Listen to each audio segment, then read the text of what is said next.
Generally હું 3 વર્ષ કે હવે 4થું વર્ષ છે મારું, પણ લાસ્ટ યરની વાત કરું તો મોદી સાહેબે કહ્યું કે હવે તો ગરબો આપણા ગુજરાત કે આપણા ભારત માટે નહીં પણ ગ્લોબલ થયો છે. બિલકુલ. વિદેશોમાં, કેમ કે અમને જેટલો પણ મોકો મળે છે ત્યાં અમે એને પ્રેઝન્ટ કરીએ છીએ, પબ્લિક વચ્ચે લઈ જઈએ છીએ. ત્યારે ટોરેન્ટોમાં પહેલી જ વખત ઓપન એરમાં, કેમ જનરલી ફોરેનમાં ઓપન એરમાં પ્રોગ્રામ કરવા બહુ અઘરા પડે, કેમ કે નક્કી કર્યું હોય પછી વેધર બદલાઈ જાય, બીજું ત્રીજું થાય, કાં તો કોઈને ડિસ્ટર્બ થાય, કોઈ તમને એ કરે તો તમારે ત્યાં કરવું મુશ્કેલ પડી જાય. પણ ટોરેન્ટોમાં માતાજી ભગવતીમાં ઉમિયાની દયાથી, મા સતીના આશીર્વાદથી, ખોડિયારના આશીર્વાદથી મને એ જગ્યા મળી. રેસકોર્સનું ગ્રાઉન્ડ હતું મોટું, એ મારા આયોજકોએ ત્યાં એમને એરેન્જ કર્યું. અને કદાચ આયોજકોને પણ એવી ખબર નહોતી કે આટલી સંખ્યામાં લોકો જોડાશે એમ, અને મને તો નહોતી જ. કેમ કે અત્યાર સુધી મેં જેટલા પણ ફોરેનમાં પ્રોગ્રામ, અહીંયા તો લાખો પબ્લિક જોડાય, સ્વાભાવિક છે, પણ ફોરેનમાં બધાને કામ હોય, બીજું હોય, ત્રીજું હોય, તો મને એવું હતું કે 8 થી 10 હજાર લોકો કદાચ જોડાઈ શકે એમ, એનાથી વધારે મને અપેક્ષા હતી નહીં, કેમ કે અત્યાર સુધીમાં મેં એટલા ક્રાઉડમાં પ્રોગ્રામ કર્યા છે.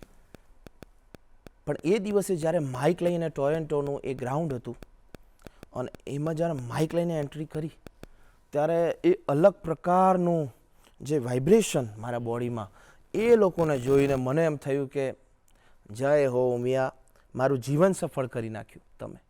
કેમ કે મને જોવા 75,000 ગુજરાતી તો ખરા જ, પણ પંજાબી અને પૂરા જ ભારતના લોકો, સાઉથ ઇન્ડિયન, બધા ભારતના લોકો આવેલા, અને બધાએ મારો ગરબો જોયો, મારો ગરબો માણ્યો. અને એના જે ફોટોઝ, વિડીયોઝ અને જે ડ્રોન શોટ હું જોઉં છું, ખરેખર મારા રૂવાડા હજુ પણ મને એમ કે અનબિલેબલ. ત્યાંના પ્રાઇમ મિનિસ્ટર સાહેબે પણ આઈ થિંક આપને બિરદાવ્યા આના માટે. મને એમને લેટર લખીને એવું કીધું કે હું ત્યાં ના આવી શક્યો, પણ મારે જોવાની બહુ ઈચ્છા હતી કે આટલા બધા લોકો અને કેનેડામાં ગરબાના તાલે એકી તાલમાં ઝૂમે છે, અને મને શુભકામનાઓ આપી અને મને કીધું કે તમે ગમે ત્યારે પણ કેનેડામાં આવો મોટો ભવ્ય શો કરવા માગતા હોય ત્યારે અમે બધા રાજી છીએ, અમે બધા એમાં સહભાગી થઈશું. અને એ લોકોને પણ ખૂબ મજા આવી હતી અને મને બિરદાવ્યો. મને કીધું કે આખા ભારતમાંથી આ પ્રથમ કલાકાર તમે એવા છો કે 75,000 લોકો તમારામાં જોડાયા છે, અમને ગર્વ થાય છે એમ.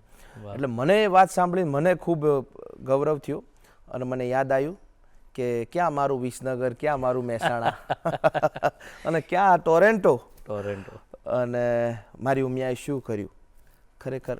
પણ જે કરે છે મા ભગવતી ઉમિયા કરે, હું તો કશું નથી કરતો. વાહ.